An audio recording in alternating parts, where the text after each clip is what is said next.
We're going live. Hold on. We're not live.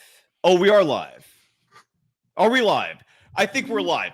Larry Krueger. I'm Cyrus Satsas. It's a dual stream. The Warriors defeating the Milwaukee Bucks. We're going to recap a 104-93 final. Let's just get right into it. Bill O'Reilly, this effing thing sucks. Take it away. That is it for us today, and we will leave you with a... I can't do it. No. We'll do it live. Fuck it. Do it live. And things suck. Woo! Let's go. In a minute, I'ma need a sentimental man or woman to pump me up. Come on and break me off. 'Cause I get what I want and I like what I see.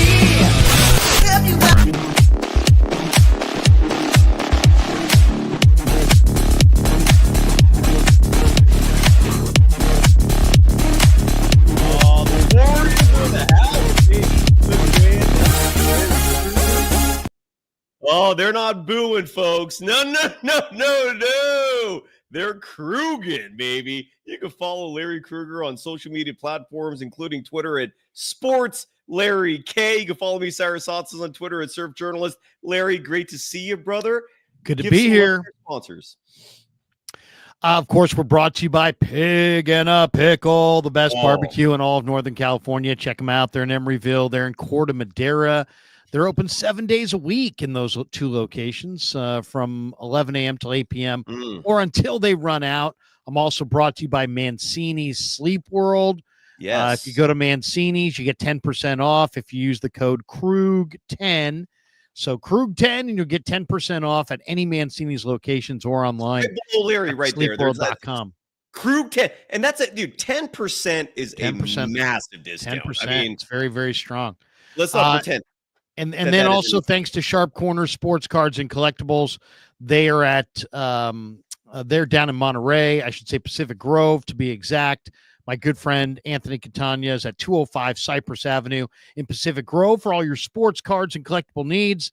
831-521-5264. Thanks to them for being a proud sponsor of the Krug Show. And last but certainly not least, we have two month of March sponsors. LearnKey Upskill Academy. The link is in the description below. It's an online learning platform. If you're between jobs, you need more skills.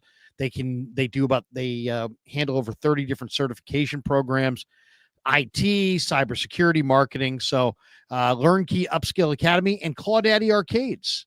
Follow Claudaddy on Instagram at claw_daddy_arcades. He's got a brand new arcade opening in Northern California. Claudaddy Arcades. Larry, were you like me when we were kids and like every penny that you earned or were given, what pennies, like quarters, whatever, were spent at an arcade, like movie theater arcades, the mall? What is that how you spend your childhood, like me playing Mortal Kombat, Street Fighter, all that good stuff? It's funny. I mean, as a little kid, I used to love like those Matchbox cars, those little, those tiny little cars you could just drive around the couch or whatever. That, little hard car. I would always be carrying at least one or two cars with me when I was like a little kid. But then I got kind of into sports and into baseball, and there was a baseball card shop. It was called Comics and the Kind, and it was about maybe 15 blocks away from my house. And we used to hang out there and spend our money on baseball cards and hang out. And it was a lot of fun. We had a place like that. I went to junior high at Newark Junior High School. It's not Newark, New Jersey. It's Newark, California. It's almost like within the city of Fremont in terms of city limits. The Dumbarton Bridge, the vastly underrated bridge of all the bridges in the Bay Area, the Dumbarton. One side of it ends up in Newark, and so there was like this little liquor store that also doubled up as a card shop. And we'd always go there after school to trade cards. And I hope my Kobe Bryant rookie card someday sets me up for retirement. Larry, I don't know if I've had this ad read since they came on board. I don't think we've collaborated. Have you ever been to Humboldt County? I'm guessing yes. Oh yeah. What is your feedback? Like, do you I played lacrosse in college, and I played for Sac State. We played Humboldt State at Humboldt State. Yes. I remember when we played each other. That's funny. What position did you play in lacrosse? Because I also play college lacrosse. I don't know if we've talked Priest about defense.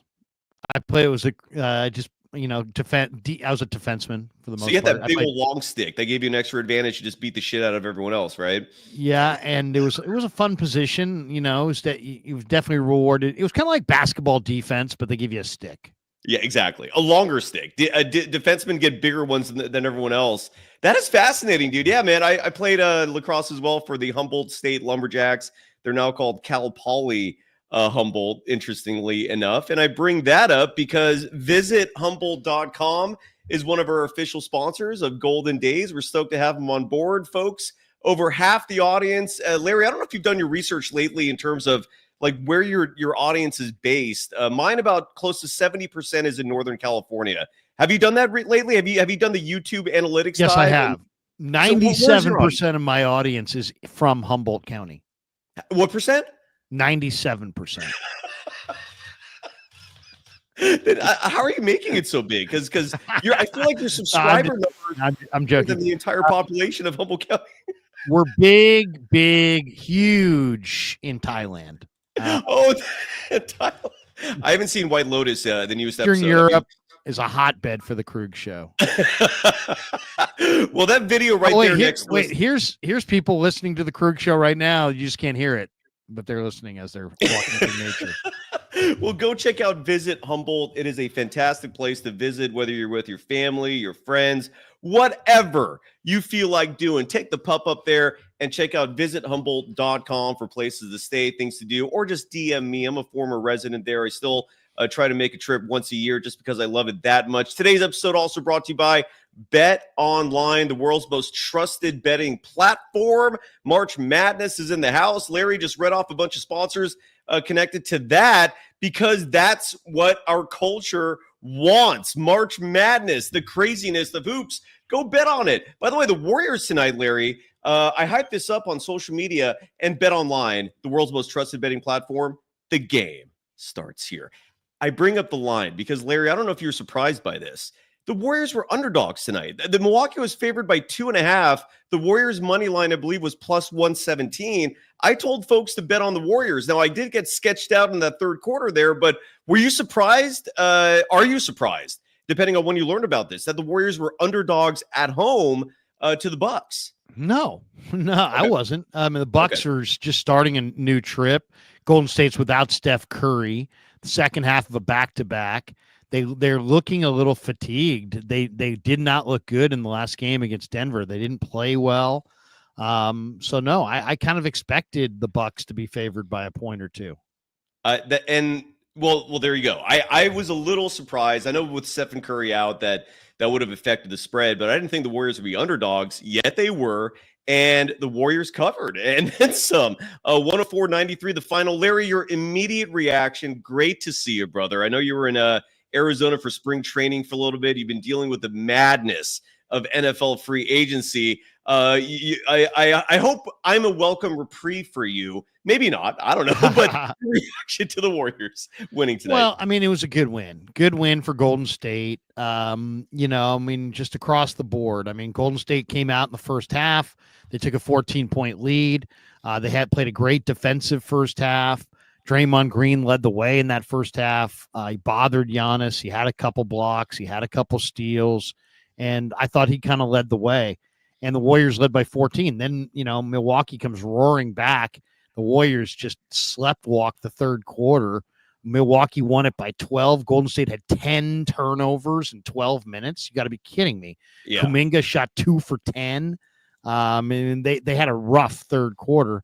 And then Jimmy Butler kind of elevated them, and he had that what looked to be was going to be a 4-point play. It wound up being a 3-point play because they called that 3 at 2. But that sequence was huge. Buddy Hield then hit a 3.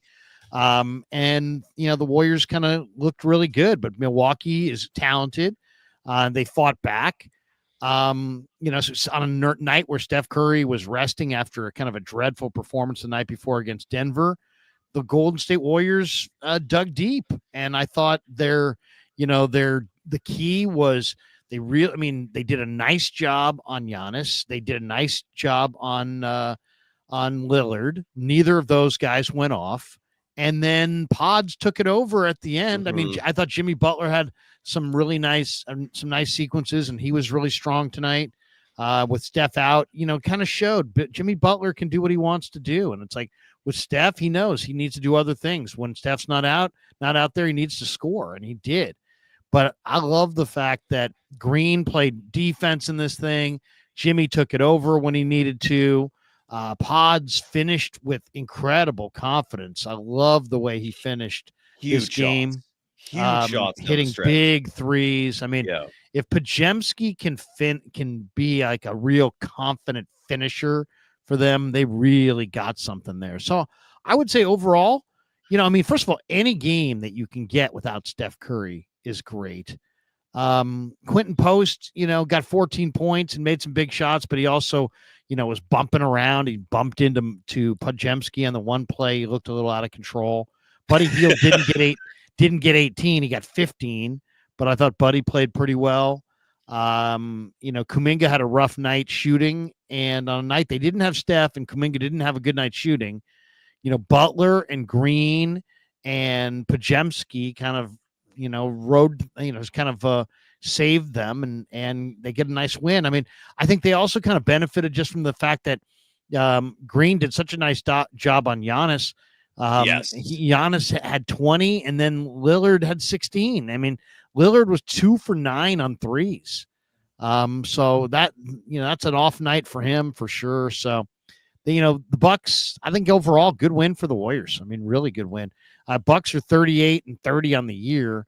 They've got 14 road wins. It's not like they're, some bad basketball. And one of the best teams in the NBA from a 3-point shooting perspective as well. So good job by the Warriors to relatively limit that. Piggybacking off what you said about Damian Lillard's shooting tonight. Plus 15 for the Warriors at the 3-point line. Plus 18 on the glass. I mean, the Warriors were plus 13 on the defensive glass. I thought that was huge. Another big assist night, 25 assists for Golden State. Too many turnovers, 19 turnovers. But 18-9, Golden State won on the break. Milwaukee won points in the paint, but it wasn't crushing.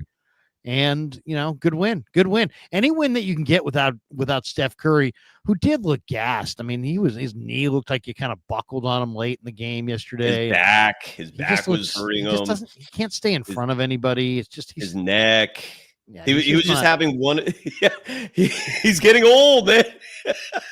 I mean, they missed 12. Oh, my neck, my back, my neck and my back. Oh. Sorry for the interruption. Go ahead.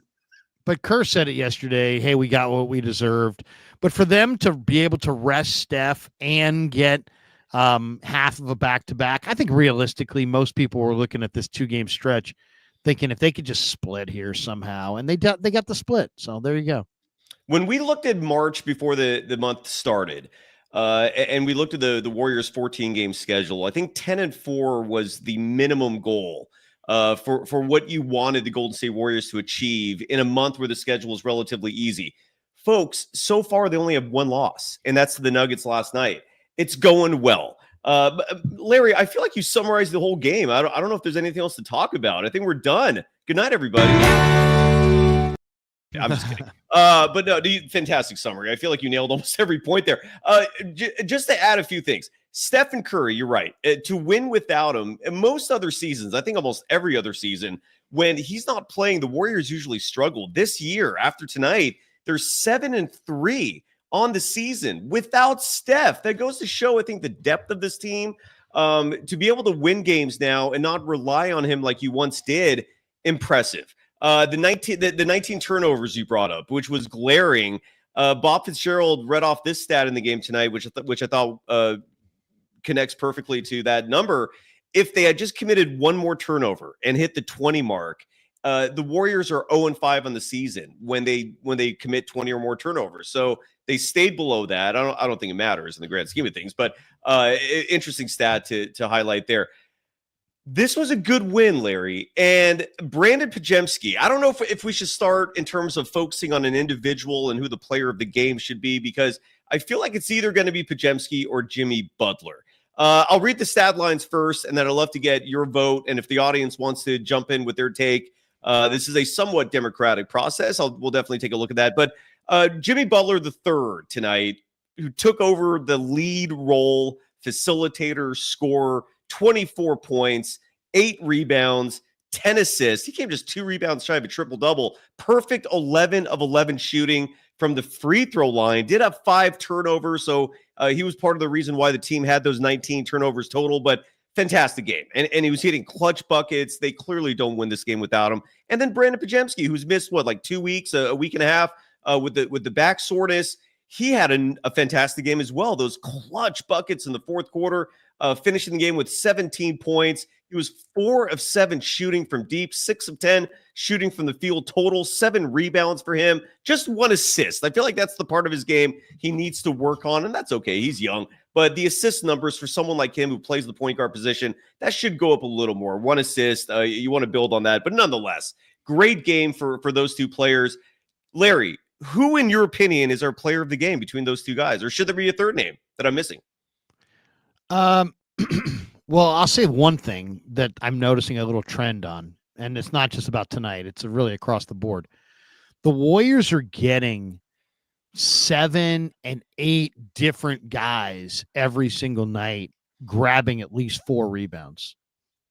Count the number of guys that grab 4 rebounds for Golden State in a game. Tonight, Buddy Hield, Guy Santos, Pods, Moody, Post, Butler, and Green. Wow. It's a lot, man. So they're, and they were 52, they were plus 18 on the glass. So bravo. The rebounding is big. Yeah, agreed. And that to me is big. Last night in that category. But as far as what was the question, who was the player of the game for tonight? Well, yeah, between those 2 guys, if you had to pick one, who would you say should get the honor? Pods finished it, but Butler took this thing over. Butler is like if you just go out to some random racetrack, you're going to see low-level horses. But you get to the Kentucky Derby, you get the greatest horses. And they know when it's Derby day. They know when it's special. They know the great ones know when it's time to go. And Jimmy Butler, is a great one. He understands that Steph Curry's out, and what this team really needs him to do is to get to the free throw line, because that's what they typically don't do. They got to the line tonight 26 times as a team. He got there 11 times by himself. Right. So, they don't get to the line. So he knows that he's got to get to the line. But he also knows that he's got to rebound, he's got to facilitate, he's got to make the smart basketball play. He doesn't always need to score on this team. But with Curry out, he does need to score. But he can't just be a volume shooter, because then you lose the game. So he's got to figure out a way to score without just taking an absurd number of shots. And he was efficient tonight. 6 of 13 from the field. He only took 4 threes. He got to the line 11 times, made all 11, almost grabbed 10 boards, did dish out 10 assists, plus 14, 24 points, gave them the points that they needed to get. So I think it's Jimmy Butler, man. He's there a you great, go. I agree. He's a great, star of a player, and he's such a veteran. He knows what to contribute and when, and he's, the whole question was, wow, Jimmy's got this big personality, and how's he going to blend? But you forget about the basketball IQ. When you've got a basketball IQ like this guy, and you're committed, and this team, got him to be committed. They paid him the 2-year extension that he was seeking. So you got Jimmy Butler and everything that he is, and he's a lot between the ears, and now you have him totally motivated, and everybody's kissing his butt, and he's happy to be there, and everything. It's just this honeymoon period. But I thought he took the thing over. It's got to be him. Done. Jimmy Butler, tonight's player of the game, brought to you by Pig and Pickle and Visit Humble. So there you go. Jimmy Butler, fantastic game. Again, just 2 assists shy of a triple-double tonight. No, 2 rebounds. Points. 2 rebounds. 2 rebounds. I apologize. 24 points, 10 assists, 8 rebounds for Jimmy Butler. And you brought up the rebounding. The Warriors winning that battle 52 to 34 almost a complete reversal of last night. The Warriors got crushed on the glass just one night earlier by the Nuggets. Do you want to talk about that real fast, or should we move on? What? That Last was night's ugly, game? dude. I broke it down enough. I don't know how much time you spent covering that loss, but it's 9 in a row to the Nuggets. Before we shift back to this tonight's victory, what was your takeaway from that game? And did it impress you that they were able to come back the way they did and move on as fast as they did? Yes, I mean they flushed that one and were able to come back. I thought it was an emotional loss, and it was kind of a, it was an ugly loss because there was no Brown and there was no Murray and there was no Jokic. But you know the way it goes. You take out guys, and then other guys rise to the occasion, and the other, it's like if the Denver Nuggets had to play for 3 weeks without those guys, then the Warriors would beat them down like a drum. But on just a random night, everybody else can rise to the occasion, and Aaron Gordon did.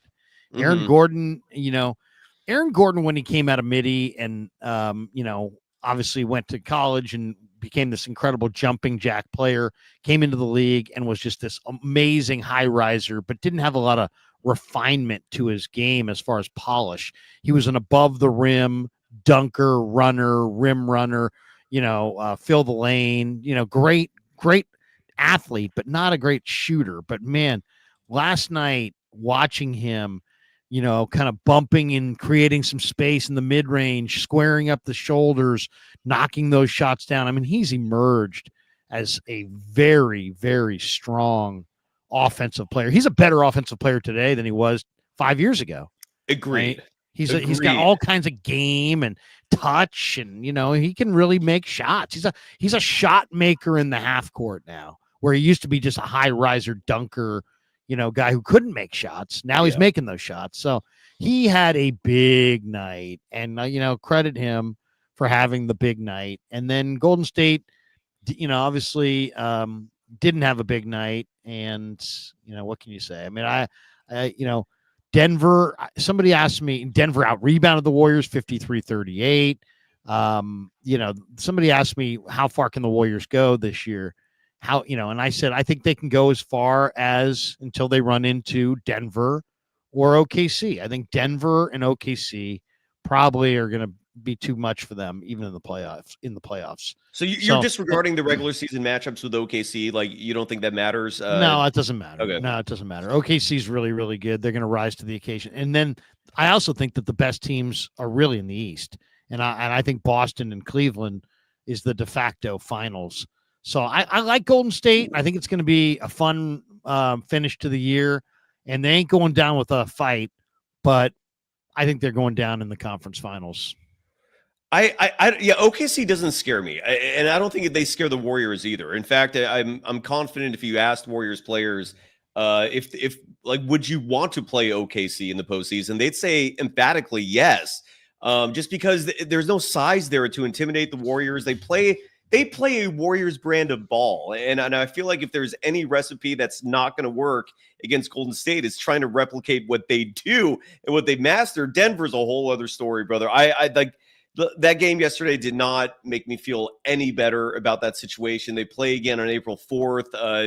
Leave it to the NBA to schedule the Lakers and the Nuggets in a back-to-back set. Yet that's what's going to happen. April 3rd and 4th, it's the Lakers in LA. April 4th, it's Denver at home. But the Nuggets scare me. The good news is for the Warriors, there's only going to be one team they're going to have to face if they want to win a 5th championship in the Stephen Curry era, and that's going to be either likely Boston or Cleveland. You don't have to deal with both, and you still have to get out of the West to face that. But going back to tonight's game, the young players, I thought there was a mixed bag there. You mentioned Quinton Post a moment ago, and in that collision he had with Brandon Pajemski, but I thought Quinton Post was having a great game overall. I was kind of hoping he would be brought back into the game late, because every time he played, I felt like the Warriors were playing successful ball. His +9 net rating reflecting some of that, 14 points tonight, but the 3-point shooting particularly was fantastic. 4 of 9 shooting from deep. And another young player we talked about already pretty extensively, Brandon Pajemski, 4 of 7 shooting from deep. And those fourth quarter threes was what really stuck out, at least to me. In the fourth quarter of this game tonight, Brandon Pajemski was 2 of 5 shooting from deep, and those were clutch timely 3-point buckets. But whereas those two guys did well, and they both started tonight, other youngsters not so well. Guy Santos played 8 minutes, 22 seconds. He was trying out there. He brought the energy, but 3 points, 4 rebounds, 1 assist. Not doing much. He only had 1 field goal attempt total, and it was a 3-pointer, and he made that. But he just looked a little overwhelmed. 4 rebounds in 8 minutes is good. That's good. That is good. You're right. But the scoring wasn't there. And again, he only played 8 minutes, 22 seconds, I think, for good reason. Jonathan Kuminga, let's save him for last because I feel like he's just bringing his name up has become polarizing, sadly, for when it comes to discussing the Warriors. But Moses Moody's another one who did not play well. 24 minutes, 31 seconds. He only had 7 points in this game. Did have 7 rebounds. You look at these rebounding numbers, and I know you brought up a lot of them who got 4 or more, but Moody grabbed 7.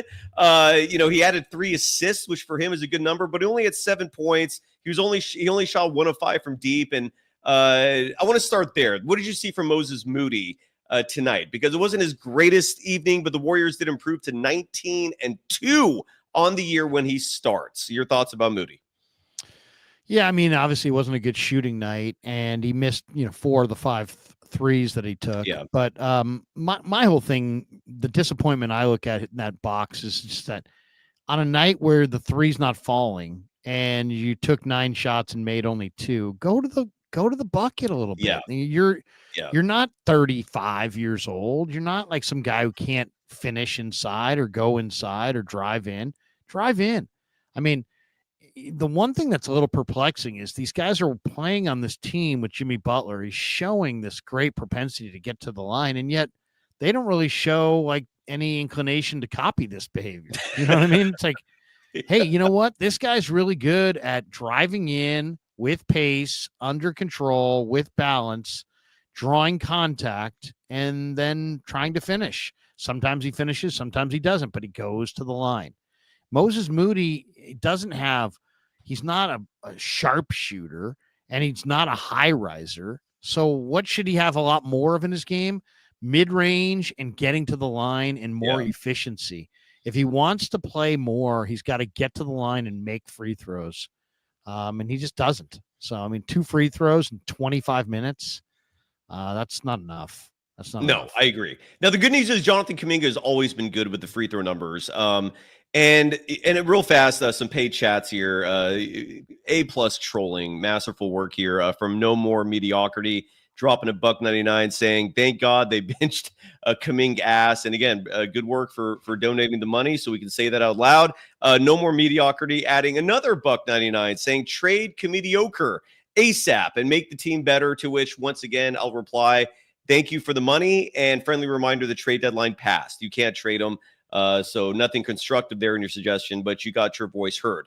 And this leads to Kuminga in general. 4 games back now after missing 31 because of the ankle injury. He has reached double figures in every game.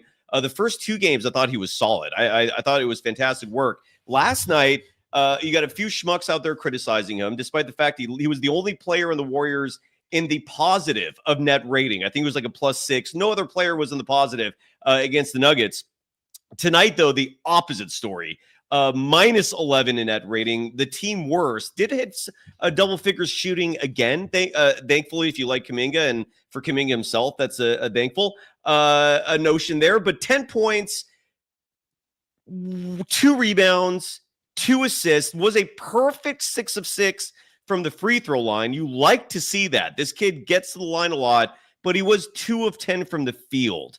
What's your reaction 4 games in? There are a few trolls out there who just will not let up on hating on this kid. I don't know why. I don't think he deserves it, certainly. But tonight was not the greatest night for him. What did you see and your reaction to the first 4 games that he's been back?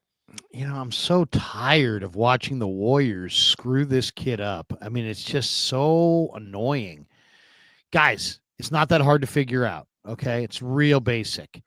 He's a young, raw player with unparalleled athleticism and less than, stellar feel. He doesn't have great feel at all times.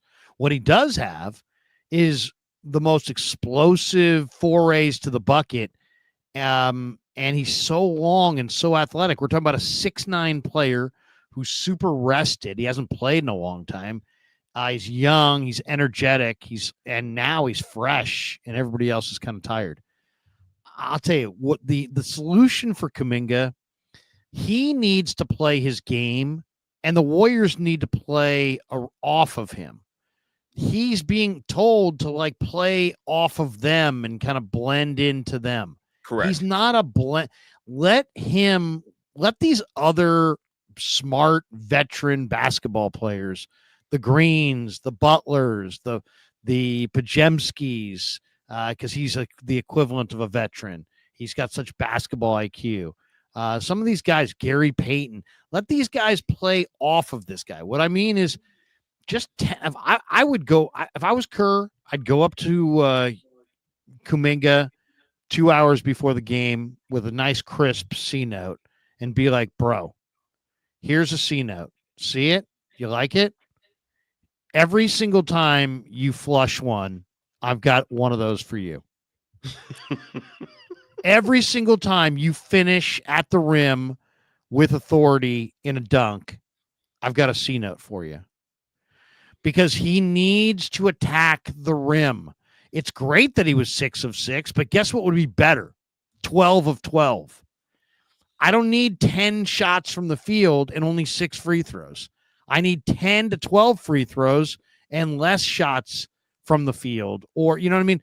Go to the line, draw fouls, attack the rim. Everybody, they don't really have anybody else like this player. Pods can't do this. Moody can't do this. Post can't do this. Jimmy Butler could do it, but not a lot. Green really can't. Looney, Knox, Trace Jackson, nobody. They don't have a finisher, high riser, dunker. They don't have this guy, but they do. Mm-hmm. His name's Jonathan Kuminga. Stop trying to, be refined and smart in the mid-range. Stop trying to, hit perimeter shots. You're the most athletic guy in the league. Put it on the deck, go to the rim, and finish hard at the rim. Yeah. And, dunk 6 or 7 more shots and draw 6 or 7 more fouls. He's got to. They don't have a player like this. They don't have the drive. Most teams don't. Yeah, but I mean, some teams have guards that can beat somebody off the dribble. The Warriors really don't. Who's there? They're not. Steph Curry, Buddy Hield, Pajemski. These guys aren't looking to beat you off the dribble. They're looking to clear space and hoist. So the only guy that the Warriors really have outside of Jimmy Butler who's interested in going to the bucket is Kuminga. And if he would go to the bucket with more fire and intensity and try to dunk everything, eventually they would realize that he was not going to pass and play him to shoot and start fouling him. And then he's going to the line making shots. And after a while, he'll start to find other guys in these. But they need to let him attack the bucket with relentless aggression. Agreed. He is their best athlete. He's their youngest, freshest guy. Let him carry you. I mean, this guy should be taking way more shots. He should be playing more minutes, and he should have way more free throw attempts. My take on tonight, and again, I feel like it's just a certain few people are just taking joy out of ripping him. And I don't know if you call yourself a Warriors fan, you're not. If that's what you're doing, you're not. I mean, he's a part of this team. He was a draft pick. Side note, he's like the 9th highest paid player on the roster. Yet people act like he's like the 2nd or 3rd highest. You're not a Warriors fan if all you do is go out of your way to hate on this kid. You're not.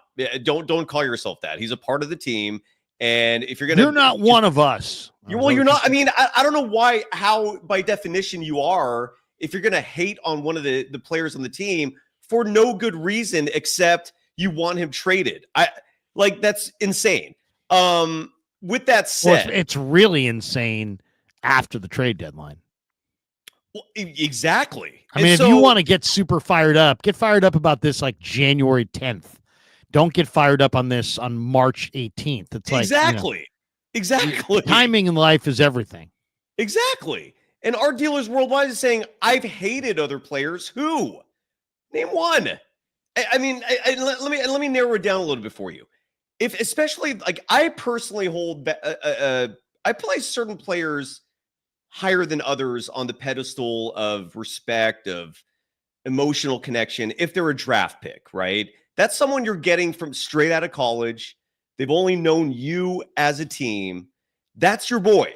Who you draft is your boy. You've invested a lot into that guy right off the bat, and you better commit to it because draft picks are that valuable. In case you haven't noticed, every trade involves them for good reason. So anybody who's a draft pick, I immediately will have a little more of a personal connection than, let's say, like a free agent acquisition who's been all over the place. Now, with all that said, he's never gotten the run. Any other player in the NBA who's achieved success has gotten minutes to get there. He's never gotten the run, ever. Not except for the month of December. That was the only time. He's back 4 games. He's scored in double figures all 4 games. They've won 3 of the 4 games. Yet you've got assholes hating on him.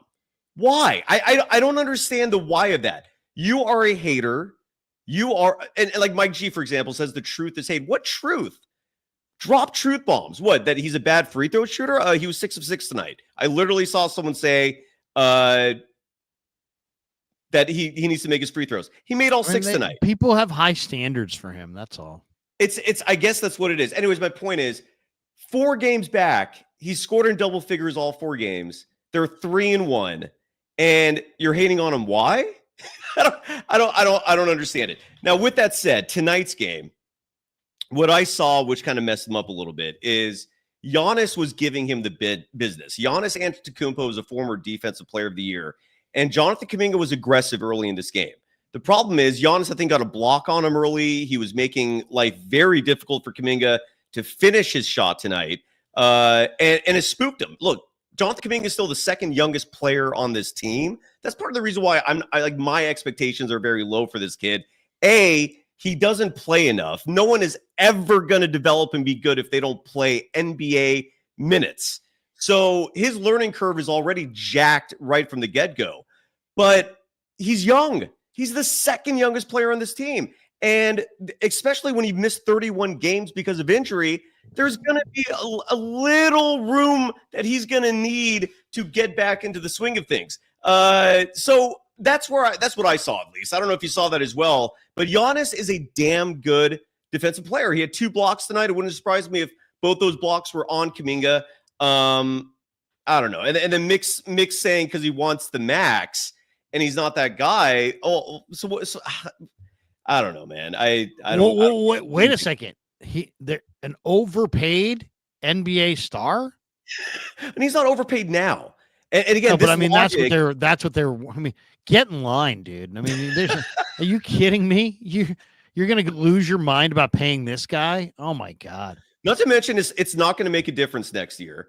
The Warriors are not going to be a second apron team because of that. He's going to get his extension no matter what. Side note. If any of you Kuminga haters, Larry, I hope you're okay with this. Just for a moment, I'll bring 1 or 2 of you on just so you can at least verbally express, because that is the challenge. Discourse, meaning 2 people interpersonally communicating, or 2 or more, that is the best way to, the most effective way to come to answers. And if you can't handle just articulating why you hate this guy, just shut the F up, please. Otherwise, you're welcome to come on here and explain to the world, showing your face, why you think Kuminga deserves all the hatred and negativity that you espouse on him. I doubt we're going to get that, but anyway. Well, and nameless here at 1028, it's like no one should be listening to Larry when it comes to basketball. Again, your solution is to give the ball to Kuminga and let Steph and Butler play off of him. Yes. That is the solution. You know, this is a marathon. I don't know if you've noticed, or if you've followed the Warriors in the last 24 hours. Steve Kerr said it yesterday. Steph Curry is exhausted. He's exhausted. Oh, and by the way, the season goes on for the rest of March, the rest of April, the rest of May. And if they get to this mythical, title that you guys are talking about, it's going to be contested in June. And your best player is gassed with bad knees at the end. So yeah, nameless. They need to hook their wagon to the one guy who actually is fresh, Jonathan Kuminga, and let him win some of these games for them. This is March basketball, okay? You're not winning the title in March. But guess what? If Steph Curry goes down, you are losing the title in March. So you can lose it, you can't win it. So yeah, you need Moses Moody, who's 24, and Jonathan Kuminga, who's 24, to lead you. They need to lead you. It's not okay for them to just be along for the ride with Steph and Butler playing all these minutes and leading the way. Steph and Butler are ancient. Kuminga and Moody are in their prime. Yes. They need to lean more on Kuminga. And the thing is it's this. It's also Steph and Butler are geniuses, and so's Green. They can play off of a young player who's attacking the hole.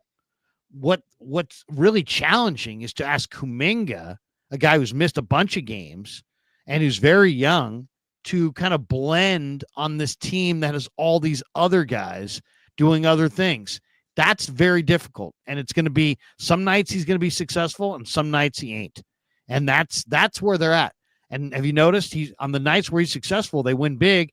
And on nights where he really struggles, they usually they lose, or it's a really close game.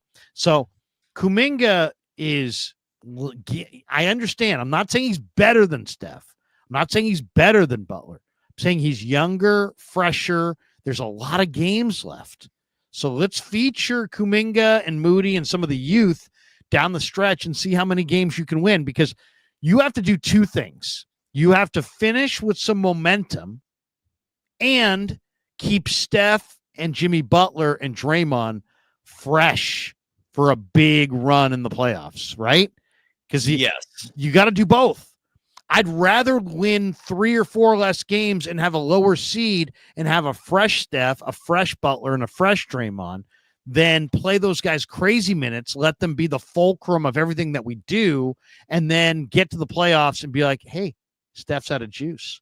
Jimmy's out of juice. Draymond's out of juice. So you got to get there, but you also got to get there with your old, ancient foundation pieces ready to play their best ball once you get there. That's why you got to lean on Kuminga and Moody. Money Flow in the chat is calling me out, saying I hated Ty Jerome, and how's that working out for you? It's working out great. Do you honestly think he played well for the Warriors that season? A year where he was literally a turnstile defensively, who offensively, or at least collectively, was a minus 92 in net rating on the year, the worst on the team. You're defending that? Are you defending the fact that he didn't play at all last season? You would have honestly wasted space on your salary cap for Ty Jerome to sit on the bench with an ankle injury for the entire year. And now, because he's a backup posting decent numbers on the most stacked team in the NBA in Cleveland, in the East, where his opposition on most nights is Charlotte or Brooklyn or Chicago or Charlotte, that's what you're bragging about? Get the hell out of here. He sucked then. He happens to be a backup point guard on one of the deepest teams ever. We haven't seen jack shit in the postseason when it counts. No, I have no regrets about saying that then, and I don't know how you defend it now. And then Mike G in the chat writes, do you think Kuminga could be the franchise player for the Warriors? I don't know. That's my whole point. We haven't seen enough to come up with any conclusions on him. Good or bad. First of all, who else would you vote for? Well, that for the future, that too. I mean, but my whole point is, if it's not him, who is it? Love to know. Larry, let's go to Jaden in the chat, who won't show his face, but at least we're going to hear from you. Jaden, how are you doing? Hello, can you hear me? Yeah, we can hear you. What's up? Disappointing loss yesterday, but great win without Curry today. Yeah. And, I've been hearing this Kuminga chatter and stuff, and honestly, I don't see myself as a Kuminga hater, but it's just, I feel it hard for, I see Kurt's perspective on how he sees Kuminga, because I feel like it's hard for Kurt to, completely trust Kuminga, because I'm not going to his shot selection could be a little bit better, but that's not even the main thing. It's just, I don't really even see Kurt, trusting Kuminga enough for him to be the offense. He's always going to go to Curry and Butler, the proven ones. So for me, like what I want Kuminga to do is be like Moody and develop like defensively, and just show like to Kerr like, oh, I could be like Moody, I could defend too, and like be actually a high level defender. Because have you seen Moody in these games? Like it's been crazy how much like defensively he's developed. So like for Kuminga, honestly, offensively, like I see the potential. I just like it's an important year, and I just don't see Kerr being like trusting him enough. To be honest, I just don't see it happening. Well, Jaden, real fast, I'm sorry to cut you off or stop you for a second, but did you watch last night's game? Like Jonathan Kuminga is on a minute restriction. He's supposed to not play over 20 minutes, and yet Steve Kerr was begging Rick Celebrini last night to extend that restriction so Kuminga can stay on the court, given he's one of, if not the best defender on this team. GP2, I'm sure, is in the discussion. Draymond Green as well. But so he's one of them. I take that back. He's not the best defender, but he's one of them. Kerr already recognizes that. I agree with you with the shot selection. Could improve a little bit, but you need experience to improve things like that. And that's been my argument this entire time. He needs to play to make mistakes and learn from them, because you're not learning just watching on the sideline. That's my entire point. Larry, anything to add here? No, I'm just gonna say thanks for the call, bro. Yeah, thank you. Appreciate Jaden, it. have a good night, man. Thank you very much. And again, no one else showing up here. Keyboard warriors all over the planet, Larry. This is where the world is going. Bunch of pussies who just hide behind a screen and like to type on a keyboard. Nobody can actually talk to another person. And I know why. Because all of your points, they're cute in these little boxes with text. But if you actually need to go in a back and forth with discourse, you're going to get your ass handed to you, because you're not going to win a logical argument to hate on Jonathan Kuminga. He's just in year 4. He's still very young. He's shown enough glimpses to show you what his potential is. And I agree wholeheartedly with Larry that he just needs to attack. He needs to just play. He needs the leash taken off, and he needs to just run wild, because when he does, he plays great ball. But that's just me. I don't know. What do you think, Larry? I mean, he is a ridiculous energy, incredible athlete. I mean, he's one of the great athletes in the league. I mean, when I'm looking at him, I'm thinking to myself, this is one of the closest athletes in the league to LeBron James. You know, LeBron's old at this point, but I would say Kuminga's a legit 6'8.5", maybe 6'9". Super long arm, super great jumper. Great, really explosive off the dribble. There aren't that many guys like this. I mean, I want to see him blossom here. Now, eventually you may need to move him. But the trade offers, the things that I've seen in the past, in Bleacher Report, all these different, they're the most god awful trades I've ever seen. Yeah. Like, I don't read there's those. a million trades that, have the Warriors just handing over Kuminga for just nothing at all. Like they're just he's like a $100 bill in their pocket. He's just burning a hole in their pocket. They have to get rid of it. It's like, no, sorry. Joe Lacob understands the value of this player. Joe Lacob likes this player. He ain't going anywhere anytime soon. I'm not saying I wouldn't trade him. I would trade him in the right scenario. Depends on it would who. have to be. Yeah. It would have to be somebody, really special and really intriguing in their own right. And I'll just say this. I just think that he's I understand why there's frustration with him. Okay. But I also think that you gotta, instead of making, some players can like think and like really assess, and other players just have to kind of go. And he is a guy, if you just had some fun with him and encouraged him to try to flush everything, I think that, believe it or not, the word would get out. Like right now, he, as you're right, the caller said it. He's like, I'm not really sure about his shot selection. That's the deal. That's the problem with him. He's a young player who's not played a lot in the half court. So his shot selection is kind of comes and goes. It's not great. So don't rely on shot selection. Tell this guy to attack the front of the rim with reckless abandon, and then just play off of it. Yeah. And that in and of itself will be enough. If he's just that level of a factor where he's just attacking, guys eventually will have to sag in, and then he can just flip it to open guys for open shots. I think that's the best way for this team to use Kuminga. I don't think they've ever really used him the way he's best utilized. I think that's how you utilize him. Give him license. Like if Nelly, I wish Don Nelson were still coaching the Warriors because he would have. You love Nelly. He would have encouraged this guy to the way he encouraged a young Spreewell. You know, you're willowy, you're strong, you're athletic. You can beat anybody at will off the dribble. Go to the rim and try to flush everything. And eventually defenses will, you know, start taking that into account, and that will open things up for everybody else. And I really believe that the same thing could happen for Kuminga if they would just give him the license to attack the rim. Good call. No, you're 100%. The game needs to be simplified big time for him. Like he needs to just learn and figure things out. Julian Bashir writes that Kuminga's first years are better than Giannis's, which seems crazy to me initially when I first read it. So I'm looking up Giannis's career stats just to do a little comp here. And he has a point. Giannis Antetokounmpo's rookie season averaged 24.6 minutes per game. I don't think Kuminga reached that level of minutes played until his third year. Giannis was playing 24.6 minutes per game his rookie year, put up 6.8 points per game, 4.4 rebounds, and was a 41.4% shooter from the field. That's not good across the board. Second year, 12.7 points per game. The rebounding is up to 6.7, and he's shooting 49.1% from the field. So second year, it's getting better, but again, 12.7 points per game, and he was playing over 30 minutes, 31.4 minutes per game more specifically. Year three of Giannis Antetokounmpo, 16.9 points per game.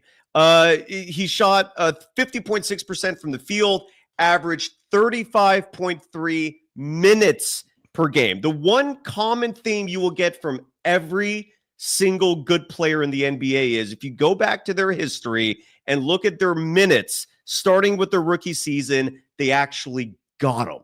You have to get NBA minutes to develop into a real player. And Julian is right. You look at the numbers for the first three seasons, and Kuminga did have better numbers. It wasn't until year four that Giannis started to step it up a little bit. In year four of Giannis Antetokounmpo's career, 22.9 points per game. He was averaging 8.8 rebounds and shot from the field 52.1%, playing 35.6 minutes per game. So great call, Julian Bashir. Larry, your reaction to that? Oh, great call by the Julian. Yeah, but yeah, I mean, I agree. I mean, first of all, Kuminga, Giannis was a very raw player coming into the league. Kuminga, also a very raw player, but they also had a really, really high level athleticism. I mean, you got to be able to recognize the greatest basketball personnel guys have to be able to project, especially you're looking at really young players. You got to be able to project what they're going to be able to do at the next level. And you could see the incredible length and athleticism in Kuminga, the explosiveness, and you could see it in Giannis. And it's just took time to blossom. And there's players like this in the draft every year. It's just a matter of, can you identify who they are, and do you have the right situation to develop them? The Giannis was allowed to develop. Kuminga was drafted to a better team, and so there's a lot more expectations for him to perform consistently and at a high level. But what they're asking him to do is kind of blend in on a team with Hall of Famers and big egos and attitudes, and he hasn't played very much recently, and it's just it's a tall ask. All I'm saying is maybe just give him a little bit more license to just attack and capitalize on his athleticism, and let the guys with the high basketball IQ have been in the league forever. Yeah. The Draymonds and the Butlers and the Currys and all these guys play off of this guy a little bit. I'm not saying in the finals or in the playoffs, but in the regular season, when you're trying to get through the grind of 82 games, lean on your youth a little bit more so you can make sure that Steph Curry is standing in May and June. Agreed. If you could, Kuminga could, you can minimize him all you want. If Steph Curry is not upright in May or June, you have no shot. So you have to start leaning on other guys. I think Steph, Steph's performance last night was all about fatigue. His off night tonight was because Steve says he's exhausted. They need to lean on their youth down the stretch here. It's a long season. It is a long season, man. And the Warriors, and it's crazy that instead of us being in a celebratory mood tonight, we're spending this much time talking about Kuminga and all the haters out there. And again, it's such a small group, but they're so goddamn loud, and it is my fault for letting them permeate into my brain. I need to move on, and I just feel bad for the kid. I look at his minutes, for example. His rookie year, 16.9 minutes per game. Understandable. The Warriors won the title that year. I get it. Year 2, however, 20.8 minutes per game. And this is where the great divide emerged between Steve Kerr and Bob Myers, because Myers expected Kuminga to be playing probably 30 minutes per game in year 2. In Kuminga's third season, 26.4 minutes per game. All right, now you're starting to get towards 30. And then this year, in the current present, 25.7 minutes per game. And it's just, you're never going to get the potential until you start playing this kid. The good news is it's only 4 games back. And it's going to take a little while for him to get his rhythm, get his feet under him.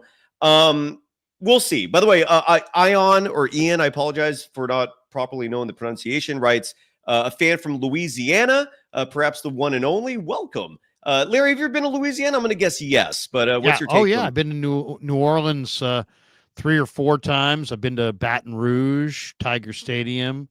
I've driven through Lake Charles. Yes, the longest bridge in the world, I think, right? Or one of them. I don't know about that, but I did drive from I was driving from New Orleans to Houston, and I drove south to Baton Rouge, and then I went to Lake Charles, then I went to Beaumont, and there you go. I was in Texas. There you go. Houston.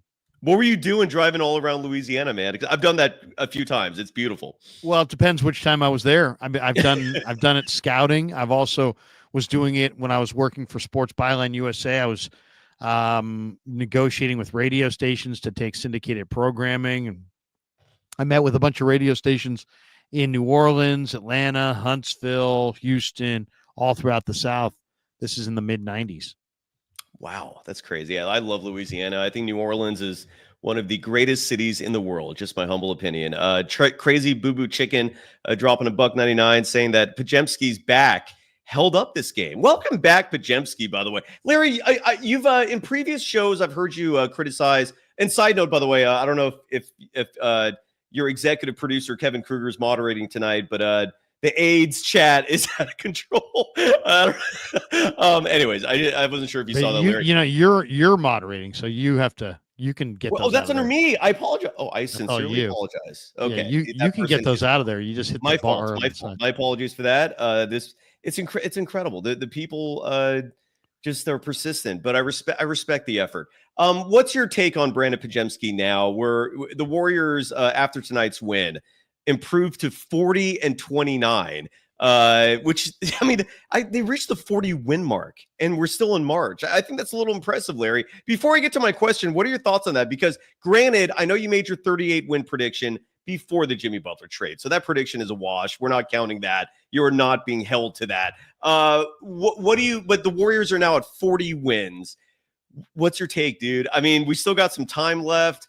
We went from wondering if they're going to even be a play-in team to now they're title contenders. ESPN earlier today with NBA Today had the Warriors, one panelist, I think it was Tim McMahon, listed the Warriors as the second best team in the West. I mean, we've come a long way in a very short time, Larry. Your thoughts on the Warriors hitting the 40 win mark on March 18th? Well, I mean, it's great to see. I mean, you got to credit Dunleavy. Somebody was like, you didn't want the Jimmy Butler trade. Well, because Jimmy Butler was not happy in Miami because he wasn't getting paid. And I thought there was no way that the Warriors would or even should give a player who was being that level of a problem, $110 million or more guaranteed. But that's essentially what they did. They took a big risk. They brought in a player who had to be suspended 3 times in Miami because he wasn't happy. And then they knew that the only way to make him happy was to get him under contract, and they give him the 2-year extension. So, they got a player, and Dunleavy knew the situation well enough to say, hey, look, yeah, this guy's a huge pain in the ass in Miami, and they're dying to get rid of him. But if we trade for him and extend him, we'll have a very valuable piece. Okay, so he makes that move. All the while, they've discovered Quentin Post, and I think Post has given them quite a bit. I mean, he had 14 points tonight. He gives them a perimeter shooter. He's active. He's youthful. He's enthusiastic. He's been a real shot in the arm. So, I mean, I like Trace Jackson Davis, but his development's a little slower. And you got Looney still there. But I mean, to me, it's not just it's all Jimmy Butler, but it's not. It's Jimmy Butler. It's Quentin Post. I think Santos is a really fun, high energy, really good bench player. I like him a lot, man. A lot. Who hustles and comes in and makes something happen. Buddy Hield has kind of found himself a little bit. And then the other thing is that Gary Payton is playing at a very high level. Night and day. Very high level. So that's, to me, if you said what are the factors in this turnaround with this Warrior team that was headed towards 38 wins, and then all of a sudden now they're not? Well, it gets told that it's Jimmy Butler and all Jimmy Butler, but it's really Jimmy Butler, Quentin Post, and Gary Payton. I would say Gary Payton is playing at such a high level. Post came out of nowhere, and Butler is the perfect player who gives, the Warriors suddenly, defend a whole lot better, and Golden State now gets to the line at a decent rate.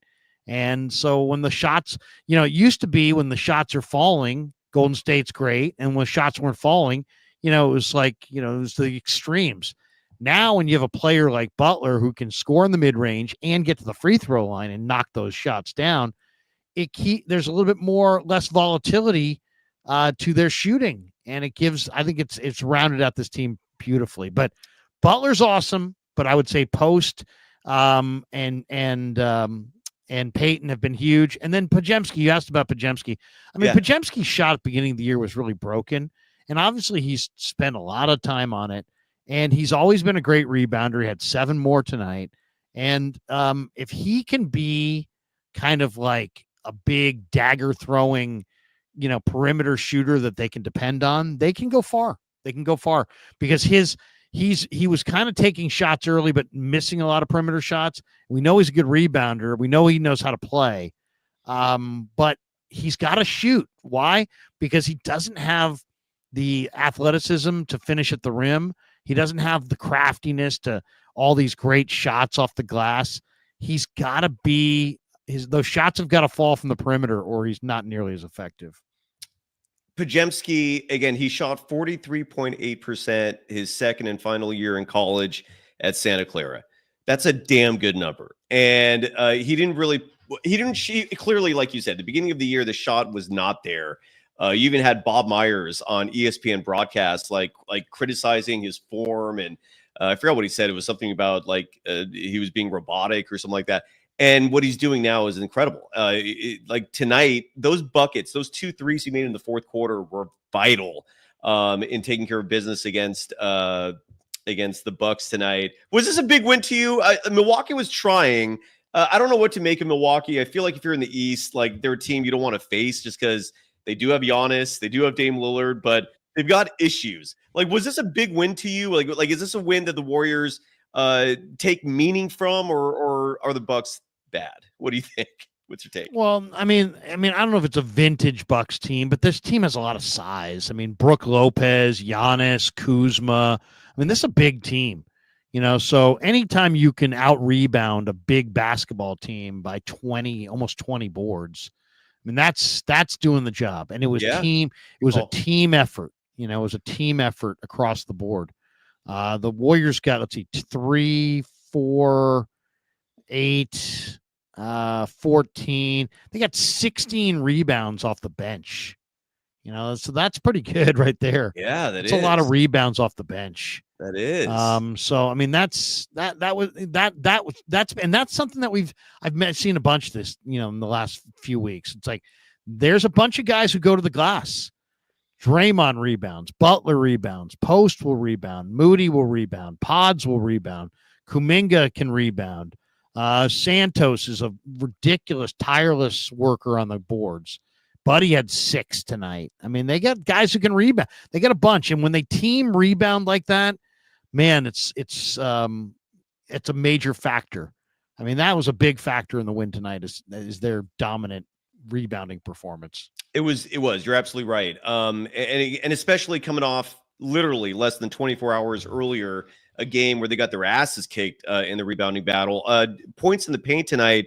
The Warriors lost that battle. A little surprising, but 30-20. It is weird. Is that weird to you, Larry? The Warriors only got 20 points in the paint tonight. How is that right? Yet it is. Well, I mean, but I mean, it doesn't surprise me that the Bucks were good in the points in the paint. I mean, Giannis scores inside. That part, Lopez can score inside. Kuzma can score inside.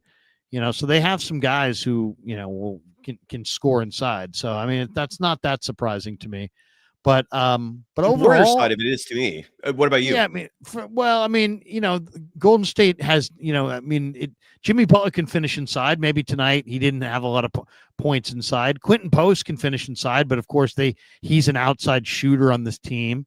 So it's like sometimes it's like hard to evaluate Quentin Post fairly because like he plays so consistently as a stretch player offensively that it's hard for him to get any rebounds.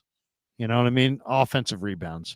Yeah. Because he's so often, 25 feet away from the bucket. It's like, so it's hard to evaluate him. But I love what Post gives the team though, because you got to have, if you're going to play Draymond Green, you got to have somebody who can stretch the floor. And Draymond's actually been pretty good from 3. But I mean, Post is in a lot of ways, I think, is a really nice compliment to Green. He's active. He wants to get better. Green's really tough on him at times, but you can tell the kid, can take it. He's tough. He doesn't shy away. And I love the way Draymond's game and his game blends. Draymond can pass. This guy can flat out shoot. I really like, he took 9 threes, which seems like a lot, but I love that too. They're encouraging Post to do what he does, which is shoot the 3 ball. And he made 4 of them tonight.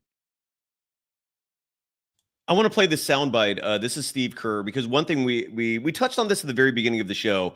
We're going to start wrapping it up here soon, but Draymond Green's defense on Giannis Antetokounmpo tonight was incredible. And side note, because the Warriors played the Bucks, I will play the sound of Jeff Teague. I don't know if you've seen this clip or heard it, Larry, talking about the 2021 championship that the Bucks won. I didn't realize how attached Giannis is to his brother, Thanasis, whatever his brother's name is. I'm going to play that in just a second because I don't know how you feel about Jeff Teague, but he is a fantastic storyteller. Loved him at Wake Forest. He was really good at Wake. And in that, so, but here's Steve Kerr talking about Draymond's defense tonight, which was pivotal and made a massive difference in this game. Draymond Green at 35, still one of the best defenders in the NBA. Turn your volume up on your devices because this is courtesy of 95.7 The Game. And for whatever reason, even though they're the flagship station of the Warriors, they don't plug their units into the devices provided for them at Chase Center. So the sound is not great. Turn the volume up. Here is Steve Kerr. Draymond, that defense tonight on Giannis was incredible to hold him to 5 field goals. Draymond showed why he's still one of the great defenders in the world and why he's so important to winning night after night. I thought it wasn't just the defense, it was the leadership, it was the energy. It was such a professional effort by our guys, coming off of last night's loss, to respond the way they did, to put together a victory against a great team in a game we really needed. Draymond. Oops, and we stopped there. One player that we haven't talked about, and in addition to your reaction to Kerr's comments there, we haven't uttered Buddy Hield's name once. And I thought Buddy Hield had a very, bad game against Denver just 24 hours ago. Tonight, though, he was part of the closing unit. That surprised me a little bit, seeing him get minutes over Moses Moody, but he was playing good ball. He was 5 of 7 from the field, 4 of 6 from deep. This was a good Buddy game. And piggybacking off what you were saying about the Warriors' insane rebounding numbers tonight, they got 52 rebounds total. Buddy Hield was part of the group grabbing boards like it's going out of style. 15 points, 11 rebounds in this game. He was a plus 11 in net rating, second on the team behind Butler and Draymond Green, who both finished with plus 14 that led the team. Buddy Hield, you don't know what you're getting. Tonight, you got a good product, though. Your reaction? Yeah, I mean, he looked good tonight. I like Buddy Hield. I mean, I like having a guy on the team that can heat up and score 20. If you have this player, there's bad nights. He has some nights he shoots you out. Sometimes he doesn't have great shot selection, but I think his shot selection basically on this team is the best I've seen him have in a while. And I like Buddy on this team. Now, I also think there's a very good chance they're going to trade Buddy in the offseason. I read a pretty interesting article this week projecting that the Warriors in the offseason will trade Buddy to the Nets for Cameron Johnson. That the Nets are looking to basically tear it down and the contracts work. And to me, that is the kind of move, Buddy, right? There's got to be another name attached, or no? The money may work. I don't know. I mean, I'm not sure exactly what the money, how the money would work there, but I got to look that up because that's the first I've heard of it.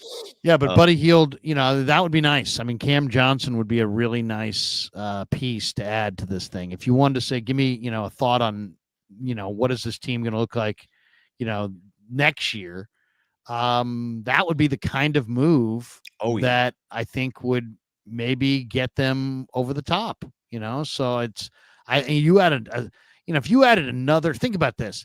Buddy Hield's a small shooter. He's a 6'3" player. Imagine if you replace Buddy with a 6'8", 6'9" Cam Johnson type shooter, a guy who's maybe even a better shooter with better size, who would stretch the floor. And then you're cooking with grease. I mean, if you did, now you've fully replaced Klay Thompson with their perimeter shooter, and you've really got something. So we'll see how that shakes out. But I'm excited. I mean, I'm excited for the Warriors run. And I think they're going to win the title? No, but I think it's going to be a fun ride. I think it's going to be a really fun ride. And I think they got a shot. I mean, I don't give them more than a puncher's chance, but I give them a legit puncher's chance. I'd say the Warriors got a 5 to 10% chance of winning the title. Why not? I'll take those numbers from you. I mean, it was a fat 0 not too long ago. So to go from 0 to 5 to 10%, sign me up. I'm interested. By the way, it's Eric Pincus of Bleacher Report, friend of the program. He comes on Golden Days sometimes as a guest. So he wrote that Cam Johnson would be an ideal target for the Golden State Warriors. I wholeheartedly agree. The folks who bring up trading Kuminga for him is where I kind of hit the brakes, because you're talking about a player in Cam Johnson who's pushing 30, never made an all-star game. And look, the winning part of it is very important to me. Like when you're looking at players to trade for, the stats geeks love players like Cam Johnson, like Zach LaVine, but they ignore the winning aspect of it. Meaning, like, are these players actually making a difference in your team winning or losing games? Cam Johnson, no. The answer to that is no. Would I love him? Yes, but I'm not going to give up Kuminga for him. Would I give up Buddy Hield? In a heartbeat. Now, Eric Pincus, I'm looking at this article right now that you're referring to. He mentions Buddy Hield as trade bait. Brandon Pajemski's name is also mentioned in this. Jonathan Kuminga's name is also mentioned in this. And other names for the Warriors include Norm Powell of the Clippers, John Collins of the Jazz. It will be an interesting offseason. I don't know if we're even doing the right thing right now talking about the offseason this soon, but Buddy Hield for Cam. Yeah, Judith Pierre in the chat saying Cam makes over 20 million, or right in that ballpark if I remember correctly. So you'd have to include a second piece. But oh man, that would be riveting. I would be very, very interested in that. Good stuff there. Yeah, I'm glad you dropped that nugget. I want to play this sound. Have you heard Jeff Teague talking about the 2021 championship? No. This is funny. And in case you forgot, The Milwaukee Bucks won the championship in 2021. This was when Drew Holiday was on the team. They overcame what I believe was a 2-0 deficit in the NBA Finals to come back. They won 4 straight. Oh, and Ryan Leong's going to join us from Chase Center in just a minute here. But first and foremost, let's listen real fast to Jeff Teague sharing a very funny story about Giannis Antetokounmpo and how reliant he is on his brother just to play, just to feel good. I was not aware of this. Jeff Teague is a brilliant storyteller. Here he is talking about Giannis and the Bucks. Giannis, brother. When we went down 0-2, he had COVID, so he couldn't come to the plane. That's why we went down 0-2. Giannis was messed up. Like him and his brother, bro, they got some different kind of connection. He can't function or play if he don't see his brother. I'm being for real. It's different, bro. He was like, where TA at? Where TA at? We in the middle of the game. I'm like, bro, we in the finals, bro. Play, like, where TA? Where TA? So TA make this magical, like, COVID recovery. I know he still had it. No way, bro. It's 14 days, bro. He's back in 30. He's back. His energy was, like, contagious. Like, he running in the locker room, COVID, everything. He got yelling, screaming. I'm like, yeah, he matters. Like, he makes a difference for our team. When he's not here, something's not clicking. But when TA was there, he made it. Like, he mattered. And then somehow, he's in the locker room. He does all that. When the parade comes, he has a ride by himself because he got COVID. Bro, we all sick, bro, at this point. Who cares? Yeah, I was like, bro, there's no way I got him ride by himself now. And he just was in the locker room. That's credit. I think that was Draymond Green was there as well. We welcome Ryan Leong to the show. Larry, you and Ryan, are you guys familiar? I am. We're very familiar. Yeah, nice. We went to the same high school, by the way. Did you really? That's right. I didn't know that. That's so what, Ryan's older brother, Craig. That's right. Craig played lacrosse with me at St. Ignatius. Incredible. And Ryan's probably, 3 or 4 years younger, though. What 3 are you? years younger, yeah. 3 years I was younger. class of 92. Were you 88, right? 88, yep. Yeah. So That's Craig was incredible. a year. All right, well, Craig was a year behind Larry at SI. The San Francisco connection. You both are locals and then some. And then Ryan, some. you're at the scene. You're wearing a Sharks jacket, which I'm guessing is made by the starter brand. What was your reaction to the game? Anything that you caught in terms of your inside perspective? Good to see you. Yeah, well, the thing that caught my eye was the rebounding edge. I mean, that was amazing. The Warriors just really they really stifled the Bucks, out rebounding them by 18 boards. I got a chance to ask Giannis about that, and Giannis was saying how who was it here? The Bucks player. Hold on, it was Taurean Prince was actually making a comment about how the Warriors were getting their hands on balls and they weren't, and so he was saying that it kind of came to fruition. Yeah, Larry brought that up like right at the beginning. There were the Yeah. rebounding edge. Yeah, the Warriors killed it on the glass tonight. So Yeah, and I'm surprised a guy like Giannis didn't even have 10 rebounds, right? He finishes with 9 boards. So I always think a guy like him should at least have 10 every night. Well, I was mentioning Ryan to Cy here about how if you look at the last handful of games, the Warriors are getting nights routinely where 7 or 8 different guys are getting 4 or 5 rebounds.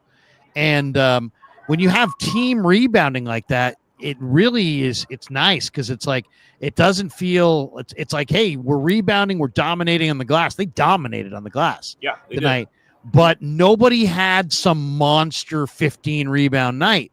So I think that bodes well actually for their chances because they're the kind of team with all the different lineups that Kerr plays that have to think team rebounding.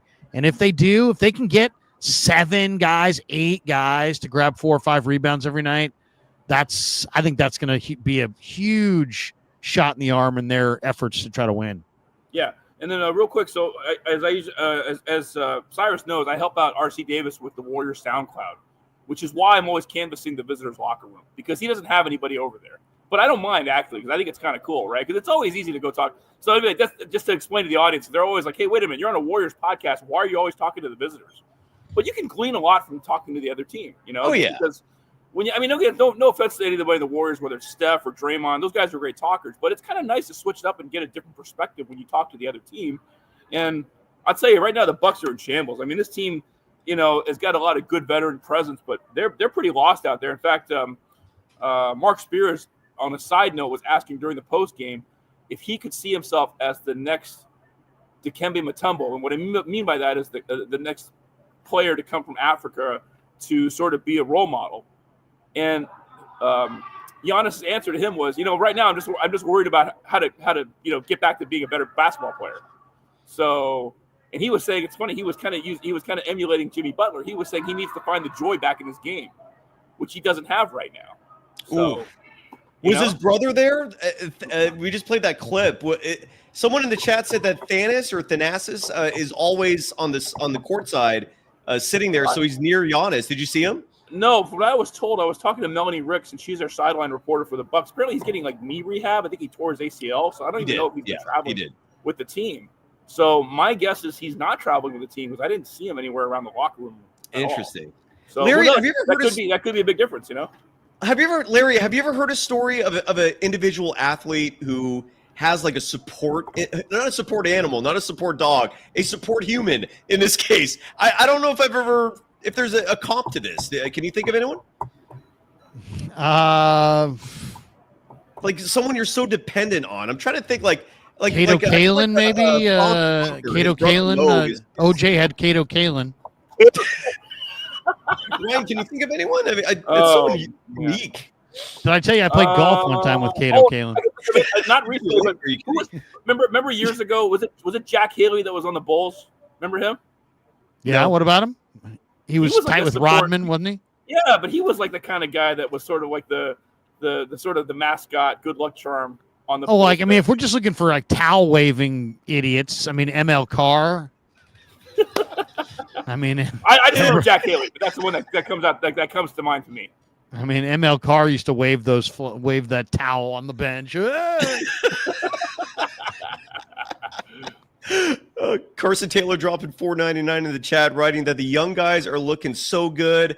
Moses Moody gives off Clay vibes. He should be a front runner for most improved player. I'm glad he brought this up, and thank you for the donation, Carson. I've heard some other people mention this as well. Tonight's game, maybe not being the best example, but Moses Moody has had such a turnaround this season, and it happened almost immediately the moment the Warriors got Jimmy Butler. Larry, I'll start with you. Most improved player. It's a funky award to begin with. Is Moses Moody in the discussion?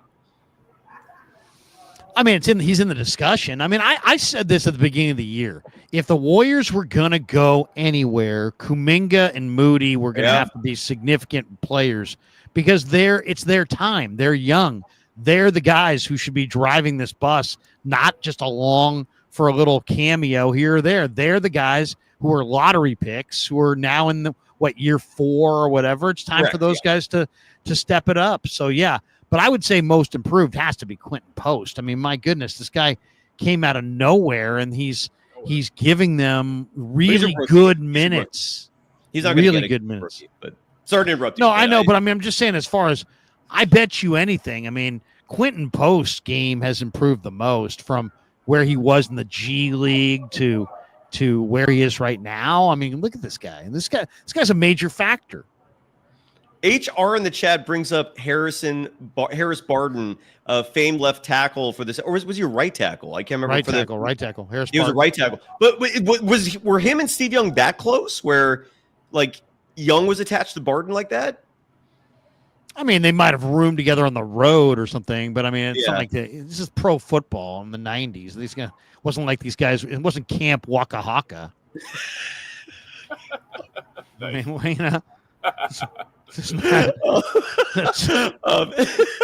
then HR in the chat asking really quickly, what will it take to integrate Jonathan Kuminga for the playoffs? Just minutes, time. I look, as awkward as it may have been for Kuminga in the 4 games he's been back, I have no worries whatsoever that a few more games as he's going to look like what he was looking like before the injury.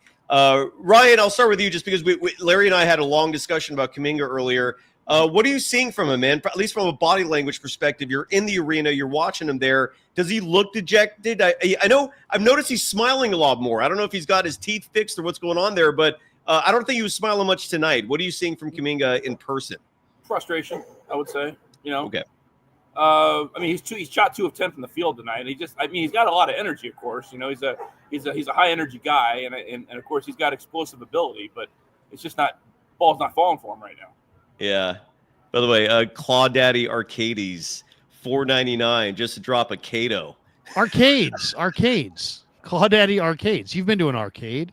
Oh, arcades, just like what we were talking about earlier. Yeah. Wait, is this the one that's sponsoring you? This is my sponsor, Claudaddy Arcades. He's not only is he sponsoring, he's donating. Look at that. There we go. I apologize. I thought arcades. And that's a shout out for my reference that Kato Kalin, yes, was OJ's sidekick. Claudaddy Arcades. Claudaddy Arcades. Does he have like old video games, or what is he? No, he actually owns arcades. He's got an arcade that's just opening in the Bay Area. He's got a couple in Southern California. He's a great follow on Instagram at @claw_daddy_arcades, and you can find a location near you. But yeah, he's got 3 locations in Southern California: Fresno, Modesto, and he's got a new location coming in the Bay Area. Nice. And he's a sponsor of the Krug Show, Claudaddy Arcades. I honestly thought that was like a name, and I'm glad Anonymous wrote like Hades the goddess. I honestly thought it was like some sort of old school Greek reference. My apologies, Claudaddy. It is Claudaddy Arcades. Wait a second. Digital Drew's got a question for Claudaddy Arcades, because Digital Drew, who's in our chat right now at 11:15, is one of the creators of the video game Mortal Kombat. Excuse me? And he says, Digital Drew, who's a regular on the Krug Show, follows the show from his home office, I believe, in the Chicagoland area. So he actually, Mortal Kombat is made and created and developed in their offices there in Chicago. So Digital Drew is a creator of Mortal Kombat, and he's asking Claudaddy Arcades, he says, got any Mortal Kombat cabinets there? So Claudaddy, do you have any Mortal Kombat? We got to make sure that we get some Mortal Kombat in the Claudaddy Arcades. Well, but I think just to follow up on that, Mortal Kombat, Adrian Gutierrez, that Mortal Kombat is one of the greatest. It's one of the all-time greatest. Yeah, it's one of the all-time greatest video games of all. Ever. Yes. So Digital Drew has been a fan of the Krug Show, and he just started calling in. And when I started taking video calls on Fridays and stuff, Kevin and I went videos on Wednesdays. Digital Drew would jump in. So and he's got a Mortal Kombat arcade game behind him. It's actually pretty cool. Oh my God. Yeah. That's crazy. I'm gonna Digital guess. Drew says Whoop should get Claudaddy some swag for the walls. I think I might be able to bring Claudaddy Arcades and Mortal Kombat's creator face to face, and we can make Claudaddy Arcades that much more Mortal Kombat related. Is Digital Drew our first confirmed billionaire audience member? Because Mortal Kombat, that's big. I'm not sure if he has the patent. You know what I mean? I think he may just work for the company that creates it. I think he does well, but something tells me if he was a billionaire, he wouldn't be listening to the Krug Show. But maybe not. Maybe not. Maybe he is a billionaire. Maybe I don't know. I mean, that's crazy. If that's the case, we need to dial up our super chats. We really do. I don't know if you can give. I don't think you can give. I think there might be a limit. It might be $1 million limit on super chats. You guys, real quick, what's your favorite video game of all time? Do you guys have a favorite video game? Outside of Mortal Kombat? Yes. Well, I mean, it's like I'm old school, right? I mean, I could go back to fucking Pong if I wanted to. Go back. Yes. I'll ask you I got one. I got one for you, but you'll appreciate it, Larry. I would say, okay. Dragon you know Slayer. what? You guys remember Dragon Slayer? Dragon Slayer. I mean, Defender was pretty popular. Remember Defender? Yeah. Great game. Yeah. Defender was pretty popular. I liked some game. I liked Asteroids. I thought the graphics on Asteroids were pretty freaking amazing for the day, for the time that it was out in. It was pretty freaking amazing. Were you an Atari 2600 owner? Yeah, I had an Atari. I had 2600. Somebody says Donkey Kong. Which, I don't know about Donkey Kong. If you look Pac-Man, at the Valkyries logo, I was gonna say the Valkyries logo looks like the Tempest video game. Yeah, it does. Yeah, that's a good point. There we was got- this we got video Super game I Mario used to play Brothers that has like 30 games out. By the way, I don't know if you played the newest one for the Nintendo Switch.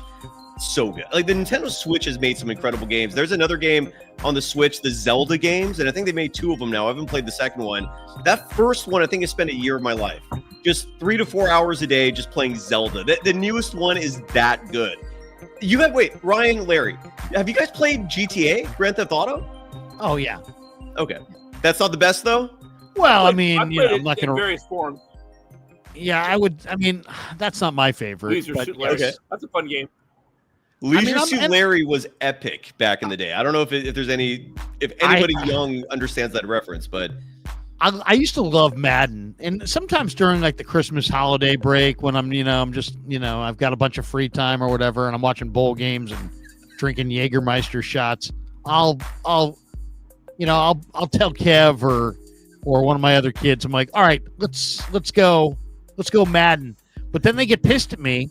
why? Because I'll go no huddle, and then I'll run the hell out of the ball. I'll say, hey, let's play in the snow, and then I'll go no huddle on a run play that I've mastered, and I'll just run it down their throat, and then what's it called when you slam the controller down?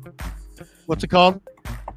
I don't know what the term is. Yeah, I'm sorry. come on. You mean when you slam, like just you? Well, no, like, when people I call it a quit, Sam when Pesh. people quit in anger, we're playing video games. It's called something.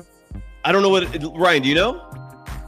I mean, we're being called boomers by the Need a best fourth to word. ever I can't do remember the it term, though. based on our video game references. Yeah, whatever. Rage We're quit. Gen X. We're all Thank Gen you. Xers, man. Thank That you. guy- Rage what the hell? quit. Rage Oh, quit. Rage quit. Okay. Okay. Yeah, that's what my kid does. I'll drive him to rage quit by no huddling in the Madden game in the snow with a great running back, and I'm just running it down his throat. He'll rage quit. Thank you. Claudaddy Arcade says I used to always say rage reset, quit. but- Thank you. What does it say about your personality if you rage quit like 5 times a day, just like eating, TV? I always tell my kids never quit. But if you're gonna quit, rage quit.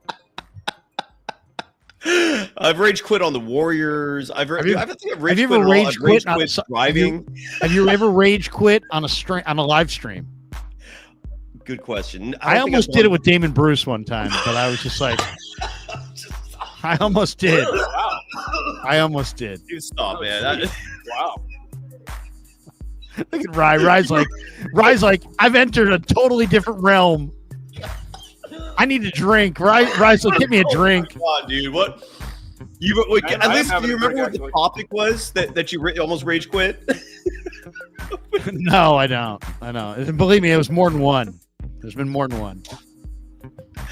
Oh my god. I've rage quit on dates. I've rage quit taking a dump. I think I've rage quit everything. I may rage quit on the Niners on draft night if they don't do something. Yeah, geez, Ryan, have you ever rage quit anything? If the 49ers on day 2 of the draft another kicker, I will seriously lose it. I feel like a lot of people in the audience have rage quit on Kuminga quite a few times. Ryan, have you ever rage quit on anything? Ryan, Mostly He video rage games. quit on high school. he's rage quitting on Yeah? the show right now. That's what he's doing. Yeah, he rage No, quit no, on no, this I'm live just stream. going- What are you, Oh what are my you God. drinking, by the way? What are you drinking? Yeah, good question. is It's that? a Chardonnay that's that the Warriors the maker Chardonnay. I don't know. You're drinking It's Chardonnay? got some. I like Yeah, that. I I like like beer that. This too. is- and I've- This is I have just a beer, but killing I the have- cal. This is just giving this show a bad vibe, a bad rep. Okay, there you go. He's got a beer. All right, I'll drink the He's got Stella a next beer. time. Look at these guys. 49ers minded What- rage what- quitted on the job. Is this what Bay Area media? Let's keep everybody fucked up. I mean, why is that much alcohol down there? Seriously, maybe they'll write that we're good. Well, they'll write that the game was good. We'll give them a bunch of free beer, and you're drinking Chardonnay out of a can. Jesus, nothing says class like Chardonnay out of a I'm trying to can. keep with the whole. See, there you go. Oh my god. Hey, baby, you want a glass? Quick, here. Have a glass of Chardonnay out of a can. Niner bangs like these guys are high. I wish. I wish. In 5 minutes. I will. Coleman Sports. I rage quitted on life. Dude, I think we've all thought about it. I think that's crossed my mind a few times at least. All right. Rage quit. I like that. That's a good term. Okay. Let's look at this. Wait, here we go. Digital Drew on the bottom. It's got a great debate question. What's worse, wine from a can or a box? Can. I'd say box. I'd say can. No, it's a can. I think It's a box can wine's for the worst. sure. Really? Box wine? Some of the greatest wines in the world come in a box. I'm gonna say box. Well, maybe too, not, but because maybe the not. Organic element. I'm gonna, and Claudaddy Arcades. I'm kidding. Arcades. I know. I'm kidding. Claudaddy Arcade saying canned Chardonnay. Hey now. Right. How much is left in that canned Chardonnay? Quite a bit. I didn't drink that much of it yet. How about this? Can we get a $20 donation to see Rye chug the rest of that Chardonnay on this stream? Please. If we can get it, he's not going to do it for free. But if somebody will do a $20 super chat to either Cy, I guess, or myself, or I guess to Rye. But if we can get a $20 super chat, I'll send it to Ryan directly.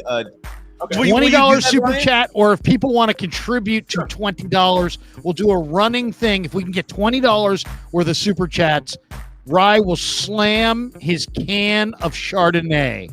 Will you do that, Ryan? Do you agree? Will you agree to this? Look at that! Look at that! Thumbs up, and there it is. Put it on the board. Look at that! Look at that! Digital Drew. Slam with it! that Mortal Kombat money. Slam it! The Mortal Kombat money. Goodbye, Chardonnay. Bye-bye, Chardonnay. Right. As Radnich would say, goodbye, Salinas. Bye-bye, Salinas. Well, that's good. At least we figured out that's the one thing that you guys didn't anticipate we do on the show tonight was me chugging a can of Chardonnay on the Nobody chugs Chardonnay like you. Oh, it Claudaddy Arcades. Look at that. You got another one. Do you have any more Chardonnay? Do you have any more Chardonnay nearby? Can you get some more Chardonnay? No, I don't. I have the beer, but not Chardonnay. I'm gonna get some beer. We'll do the beer. Oh, come on! You went to if you went to Sandy. Where'd you go to college? Where'd you go to college? Where did you go to college, Rye? SF State. I figured. SF State. I mean, I'll do the best I can, but I don't know how well I'm going to chug it. I'll give it a shot. Not a lot of partying at SF State. It's a little more mature crowd there, yeah. I'll chug my latte. Oh, here we go. Pound it, dude. Wait. Make him the big screen. Put him in the big screen. Oh, can you put him in the big screen? Oops. He's going to be chugged before he's done. Can you get him in the big screen? Shit. There we go. There we go. Look at that. With Chase Center behind look at that. What an aesthetic, dude. Claudaddy Arcades brings you. Dump it over your head. Bravo, Ryan. Woo, look at you. Go Cats. Get them Cats. Go get them Cats. Oh, boy. Look at that. Bravo.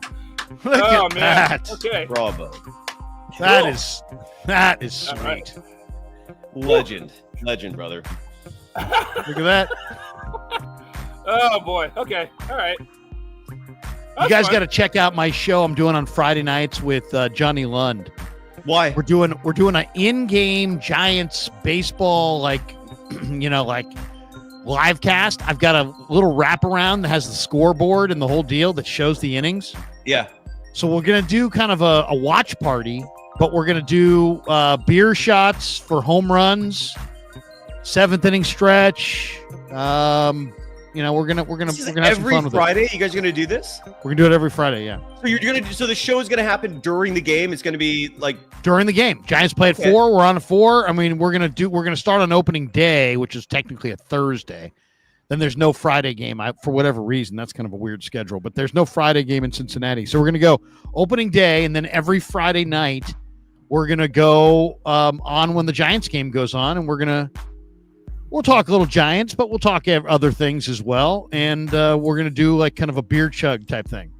Is this on playback or is this going to be on your YouTube channel? No, it's gonna be on the YouTube channel and Okay, and wow. Johnny's as well. Yeah. Wow, that's crazy. All right, Friday man. nights, man. Friday nights. We're like gonna turn that. it out. It's gonna be big. So, folks, if you Could like be big. watching media personalities chuck and booze, you could do it every Friday night. Just do it, Larry. I won't.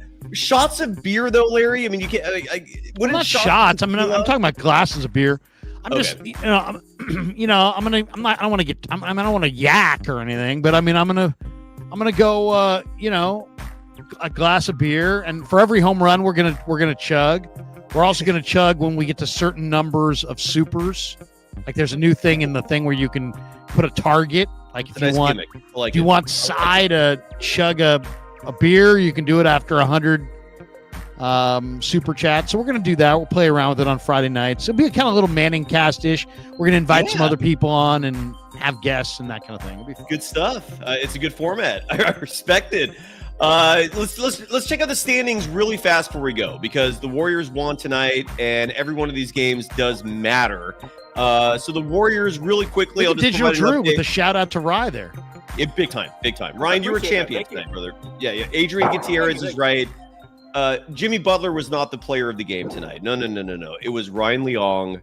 Follow him on Twitter at Ryan Leong. Nobody slams canned Chardonnay like Ryan Leong. Like me. You know what? That might be your thing from now on. Hey, let's welcome on Ryan Leong. Nobody. Remember they used to be. Remember NBC Sports Bay Area. Nobody knows the Niners Yes. like Matt Miyoko. Yes. Nobody slams canned Chardonnay like Ryan Leong.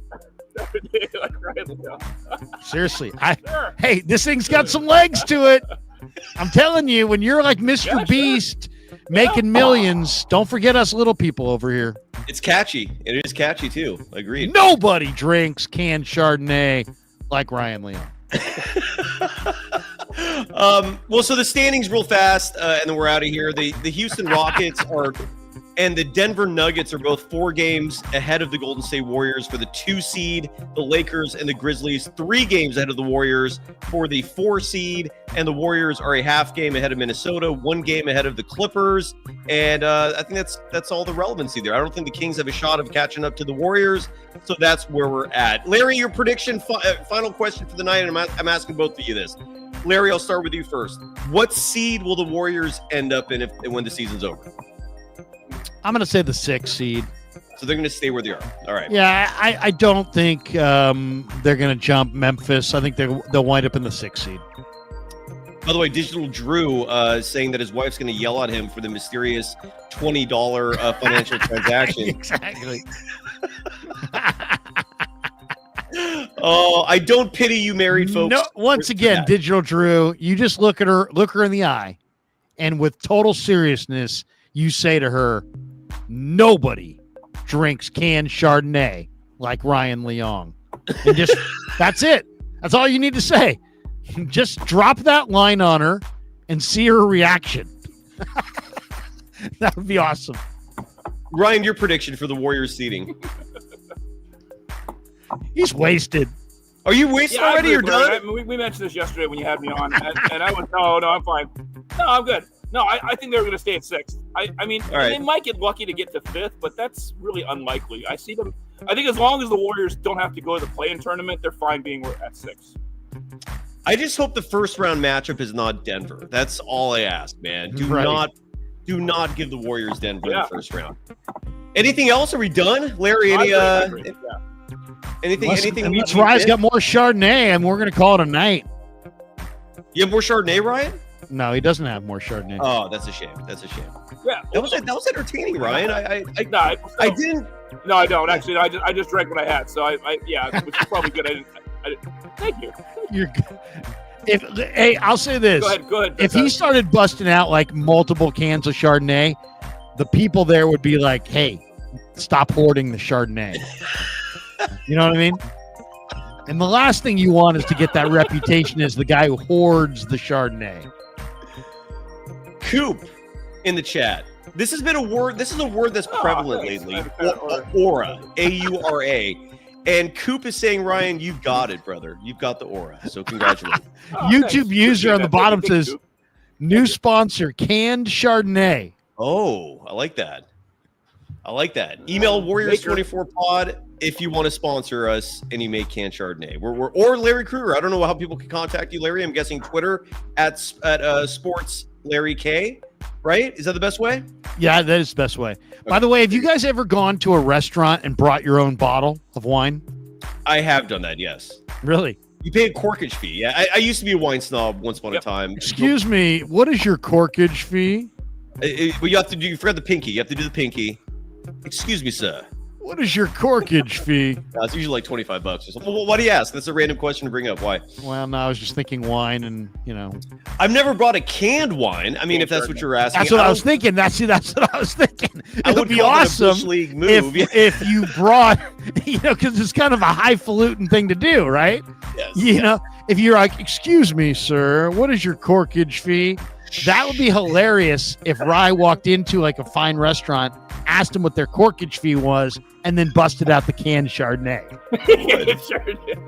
I would. I mean, seriously, I would love to see what the wine steward at a 5-star restaurant would say about the can of Chardonnay. Especially if it's on a first date. Ryan, you're single, right? Yeah, I'm single, yes. Not that would choice, be the move of moves. First date, get a classy restaurant, and then bust out the can. Bust out some cans of Jersey or some other canned wine. Sure, okay. I'll keep that in mind. Excuse me, this is a special occasion. You crack it. Yeah. This is a special occasion. I'd like to toast. Oh, boy. All right, brother. Brian, MJ says, please. MJ says, take your corkage fee and shove it right there. Yeah, I'll be fine. I'll be good. I'm not. Are you be all right? Should we call you an Uber? Oh yeah, I'll be fine. No, I'm good. In fact, I got to walk to my car anyway. It's a short walk from Chase to my car. I'll be a little fresh air. I'll be good. I'll get some water. So yeah, I'll be fine. That was fun though.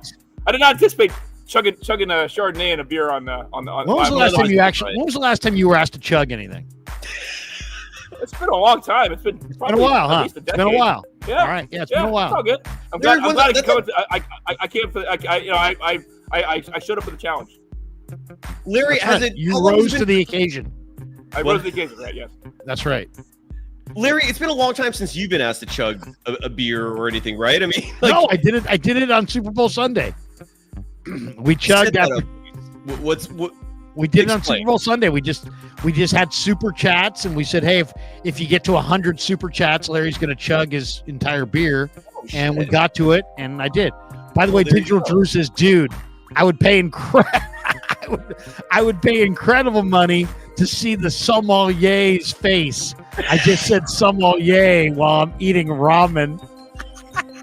The sommelier is the wine snob who's in charge of the wine at the restaurant. Yes, but that would be so awesome. That would almost be like what are those guys on True TV? Those guys from New York, the comedians or the pranksters? Yeah, the pranksters. I forgot their name, but I know what you're talking about. That would be almost like that level. If all of a sudden you busted out canned wine and some 5-star. And you pay the corkage fee for 2 glasses, and you just look like absolutely. Sign me up. You're cracking cans. Sign me up. Impractical jokers. Thank you. Ryan, drive safe, please. All right, I don't want to see you in the news. No, all good. I've done worse. Believe me, this is not something I'm worried about. Do you want to talk about? Would you like to talk about when you've done worse? Well, I've had a buddy that used to like get me stoned on weed, and I drove home from like San Jose to San Francisco. That was okay, all right. Too much info. Hey, well, you asked. There's always somebody. There's always somebody who takes it a little too far. A little too far. Knock on wood. I did not get like pulled over anything for that, because that's something that I don't think I would have passed a sobriety check or something like that. Do you realize that Do you realize that Cy may get fired from his YouTube channel? No. Honestly, man, like Ryan's. I'm just joking. You can't fire Cy from this YouTube. Your innocence, Ryan, is very endearing. I'll give you that, man. I love your story. You're like, well, I smoked weed once. And Ryan's like, hey, I don't more than once. No big deal. But it was no big deal about the canned Chardonnay. I'm gonna go twist up a fatty on the way to my car. I mean, that's really what he's telling us. No, I won't be doing that. But yeah. So anyway, I want to get away. Say if I could. No. If I was going to point out just last thing on this game tonight, again, Yeah. the Warriors had a lot of turnovers. Back to the game. Yeah, but they still managed to pull through in this one. I actually thought the Warriors were going to lose this game. I really did. I mean, but they came out like gangbusters. I mean, a lot better than they did last night, right? They really. Well, I mean, only a 5-point lead in the first quarter, but they had 2 quarters where they held the Bucks to 17 points in the second and the fourth quarter apiece. Brian's like, I smoked crack and drove from SF. No, I did not do that. Never smoke crack. Hey man, that ain't nothing. This canned Chardonnay shit ain't nothing. If you I went cross country on some PCP. I mean, what are we talking about? All right, Nice. I think we're done. we are. I think that's a wrap. What happened there? Popping all the. There's a lot of Thunder Sticks that are probably being Wait popped. a second. Did somebody crack a Chardonnay? Do I hear somebody crack a Chardonnay there? Oh my god, dude! I could have swore I heard somebody crack a Chardonnay. This is too much, brother. This is too much. That's enough. A Digital Drew asking a serious sports question before we go. What does the rotation for the Warriors look like in the playoffs? Well, I would think it's going to be a little shorter, Drew, than it is right now. Yeah. Kerr's using an awful lot of guys, but it's really difficult to pare this thing down. And I think some of the good vibe that they have is because so many guys play. I would say the one thing I fear is that Kerr gets nervous in the playoffs, doesn't play post, and overplays Looney. You know what I'm even more worried about, Larry, than that? That he overplays Buddy Hield. That's the player I don't want too many minutes to be coming from. Please don't play Buddy when he's shooting bad. Please. That's what I plead for Steve Kerr. My biggest fear is that they run out of canned Chardonnay, and Rye's got nowhere to go. And the dealers on the streets run out of crack cocaine. You can't have that either. You need the crack cocaine. Sorry, let's get out of here. We're done. Thank you. That's it. Yeah. That's a wrap. Oh yeah. Last comment in the private chat. You see that, Cyrus? Ryan, take a jog across the Golden Gate. That one. That Maker is the name of the Chardonnay you're drinking. Yeah. Okay. What's that? I don't know. Trying to get a sponsor in here. Write that. I don't get it. No, I just because they were asking what kind of wine is it? That's all. Oh, the wine is called Maker. Okay, there we go. Yeah. All right. All right, Larry, people can follow you one more time on Twitter at SportsLarryK. Subscribe to The Krug Show. Everybody, where are you at these days? I crossed 4,000 recently, so I'm guessing you're what, 53,000 ahead of me? Like, where are you in the in the grand scheme? Well, I mean, I don't have a canned wine sponsor, but things are going well. Let me tell you, up to the moment, where we're at, just so you know, we are at 56,226 subs right now. So please, everybody, hit like and subscribe over at The Krug Show. We have to eat.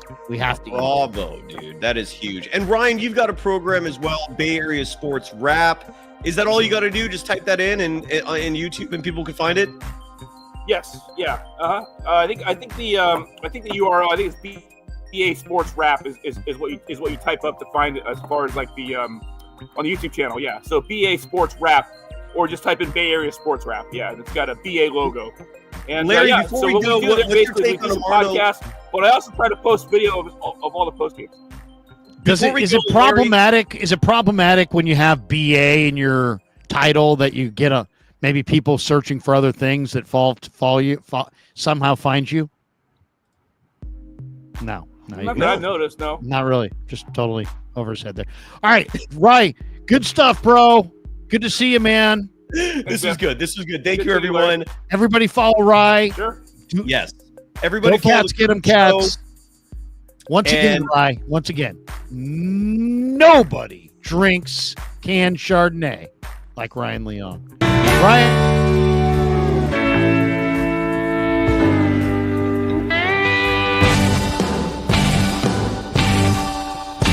Sorry.